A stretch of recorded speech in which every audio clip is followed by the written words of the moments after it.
So we're going to go back to the 1940s now, and this is a very interesting time because we went through so much in the 20s and 30s in terms of rebellion, and we went through that kind of goth kind of demure, provocative, mysterious phase, and the women were much more independent, believe it or not. But after World War II, there was a shortage of cosmetics, so red lipstick was about the only item of makeup available during the war, and therefore the eyes were very natural, with neatly brushed eyebrows and slightly darkened where it was possible. So very similar to what's going on right now. When the war ended, there were fewer men, so single women were very keen to make themselves look as beautiful as possible so they can attract the men. Red lipstick was seen as a symbol of patriotism. So not only did this make women feel more feminine, it also made them feel like if they were defying the difficult times. Makeup was dramatic, characterized by a lot of matte foundation, heavy brows, and of course the scarlet red lips. If no lipstick was at hand, they actually used beetroot juice, as it was kind of a very stained juice that they would use to stain the lips. And it was very fail-safe. But it worked. A lot of our products that we have now, that the stains, they did the same kind of thing, where it was very drying, but it did definitely leave the pigment of the color on the skin. So in this situation, they used beetroot juice to stain the lips, to give it that very red color. Vogue in the 1940s had color pictures in their magazines, so it was very hard to believe, even back then, that they had color, but it's true. They were very cutting edge. Revlon actually created products for the U.S. Army, which was honored in 1944 for their excellence. As rations were implemented into society and it hit the USA in 1942, everything was rationed and clothing was no exception. So in order for a woman to contrast their dull wardrobe hairstyles, became more elaborate, and hair which was longer than shoulder length was usually rolled into like some kind of complex shape, and usually they secured it with some bobby pins.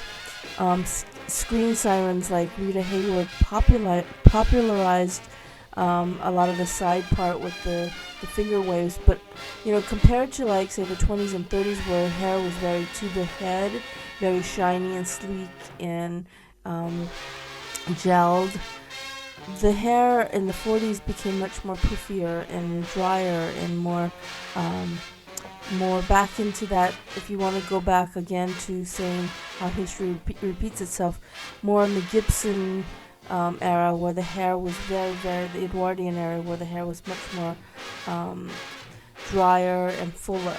So, everything definitely kind of goes back in a full circle. So like I said, Rita Hayworth popularized a lot of the side part looks and finger waves, but the dry finger waves, not the wet ones. Natural beauties, meaning with little support of natural, were the ideal looks of the 40s. Face powder was used to match their skin, to give it a nice rosy glow. And I think that was really important because they want to make sure that the skin had that natural look to it. They didn't want to look overdone. To get that effect, they used slightly darker, warmish foundations, and that was used. And then powder was something they used over that. And they usually made it look a little bit lighter than their normal skin. So pale skin was very in again. To get a natural rosy look, they also popularized rouge colors, where red and pinkish undertones were very popular, bright pinks and fuchsia undertones, and bright roses. For the eyes, they really liked the dark brown and black mascara, and they used a small eyeliner on the eyes, but nothing too heavy. Eyeshadows mostly varied in like muted grays and browns and natural tones. Eyebrows were kept fairly natural in thickness, but they were very manicured and clean, well-defined arches and accented, usually by like a dark pencil, dark browns, blacks, depending on, and if they had blonde hair, then you would go more for an ashy color, but definitely more defined. Lips of all shades of red were very popular. Clear bright reds, cherry reds, pinkish reds, orange reds were very popular for sure. Two different color plans for lipstick used on many levels were definitely the reds and the pinks. More orangey pink though. On the other hand, the monotone lipsticks were used to support a glorified natural look, which includes a very sheer red, reddish orange, and raspberry tones. And to contrast that, the lips were brought to a definite accent of color, meaning like a very sharp cherry red, crimson, and vermilion shades. And those were for much more like the mature skin, the mature women. In any case, lips should always at that time look full and soft. The effect on the lip was more on the top, and usually was slightly exaggerated. It was also popular to wear nail polish, according to Clothes and Accessories. Therefore, a lot of colors were used, especially blue reds, brown reds, bright reds, ox blood color, green, mustard yellow, black, navy, blue, plum, and mauve were very popular colors at that time. The basic look was a polished nail with left out a little bit on the half moon and with a white silver tip. So they did some really cool things back then.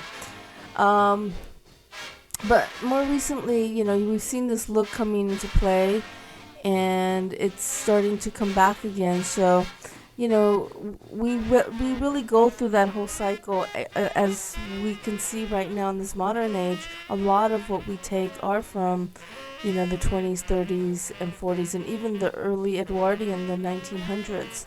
Like Gibson girl hair is very influenced now with all the braids and everything like that. So that's why it's important to know the makeup history, because you're going to definitely keep regurgitating these looks from different eras, and it's really important to know where they come from.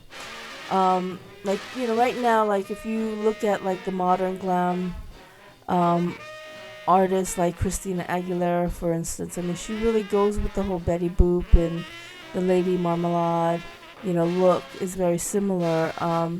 Like Eva Gardner, Rita Hayworth, Marilyn Monroe.